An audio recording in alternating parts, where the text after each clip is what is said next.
My wife cheated, so I hooked up with her affair partner's wife, but she just revealed a bombshell that changed everything. Before diving into this part, make sure to check out part 1 for the full story.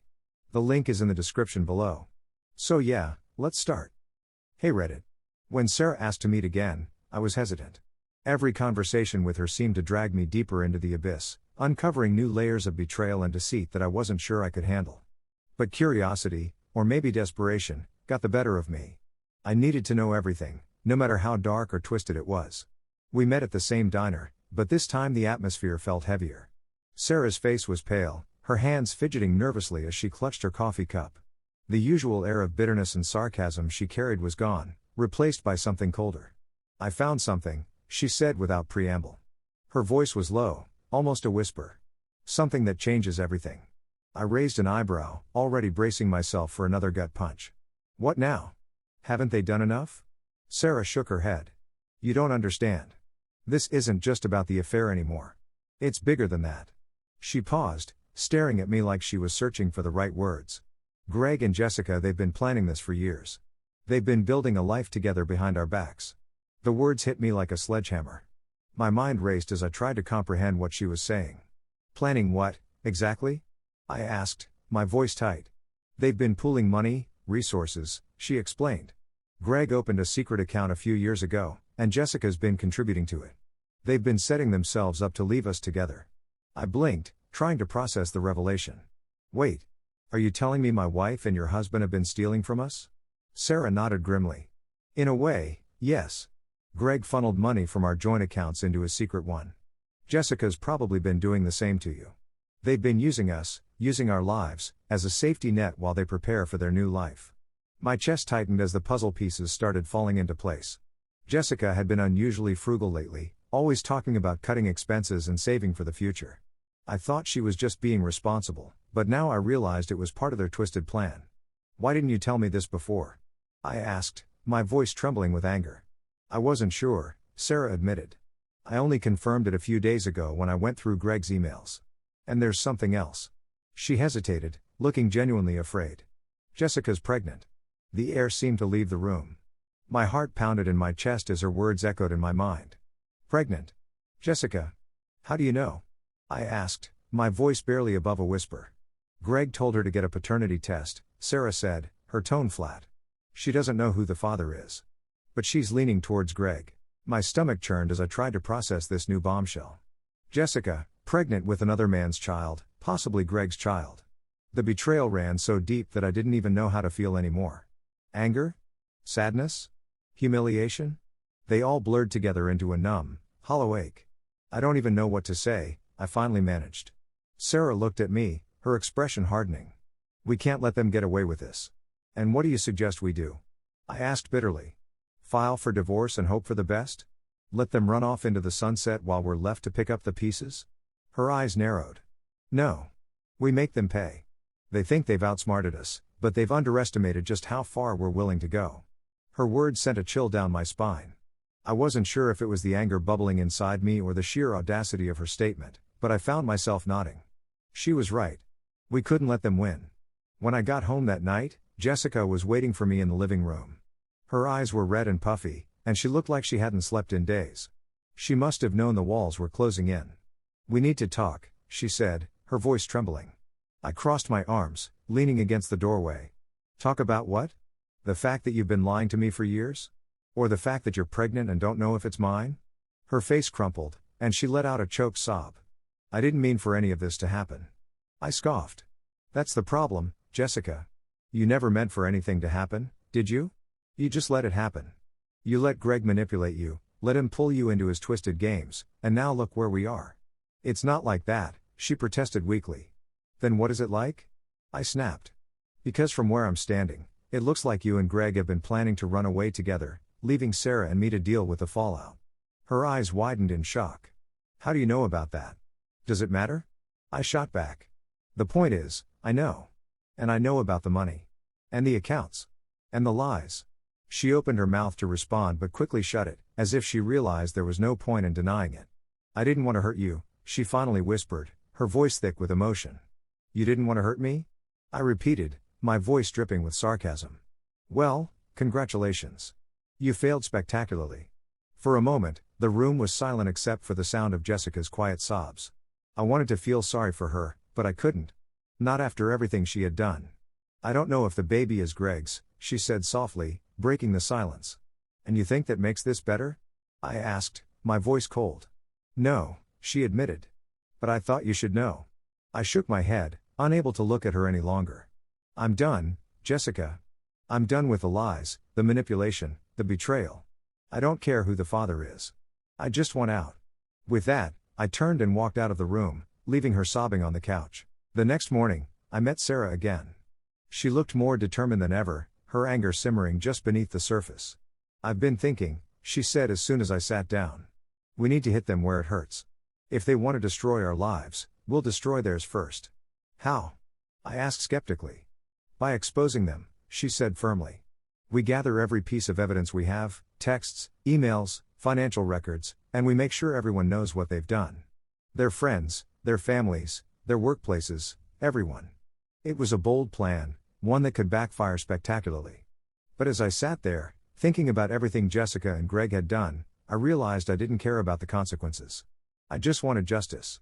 Let's do it, I said, a newfound determination in my voice. Over the next few days, Sarah and I worked together to compile everything we had. It wasn't easy, but with each new piece of evidence, I felt a sense of vindication. We were finally taking control of the situation, refusing to be victims any longer. But as we dug deeper, we uncovered something neither of us had expected, something that would take this twisted story to a whole new level. And trust me, you're not ready for what's coming next. Stay tuned for the final update, where the truth finally comes to light. Final update. I didn't know how much more I could take. Every revelation from Sarah felt like another nail in the coffin of the life I thought I had.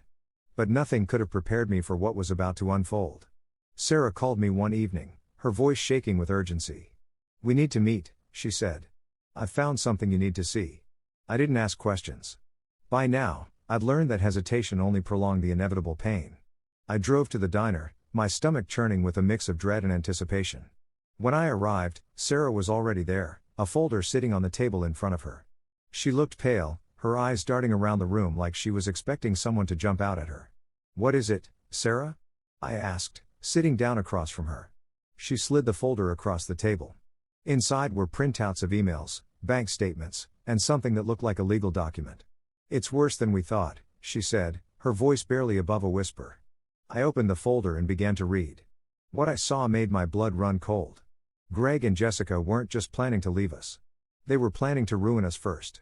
The emails detailed a plan to frame Sarah and me for financial fraud, using the accounts they had opened in our names. They had already set up the accounts to make it look like we were embezzling money, and the legal documents hinted at potential lawsuits they were planning to file. They're trying to destroy us, I said, my voice shaking with rage. Sarah nodded. I think they want to leave us with nothing. Not just emotionally, but financially. I felt a fire ignite in my chest, hotter and more consuming than anything I'd felt before. This wasn't just betrayal. This was war. What do we do? I asked, my fists clenched. Sarah leaned forward, her eyes blazing. We fight back. The first step was to gather more evidence. Sarah and I worked tirelessly, combing through every piece of information we could find. We hacked into Greg's and Jessica's email accounts, piecing together their twisted plan like detectives in a noir thriller. What we found only fueled our anger. Jessica had been working with Greg to siphon money from my accounts, covering her tracks by labeling the transactions as joint expenses. Meanwhile, Greg had been falsifying records to make it look like Sarah was skimming profits from his business. They were meticulous, methodical, and utterly ruthless. But they made one crucial mistake: they underestimated us. Armed with our evidence, we decided it was time to confront them.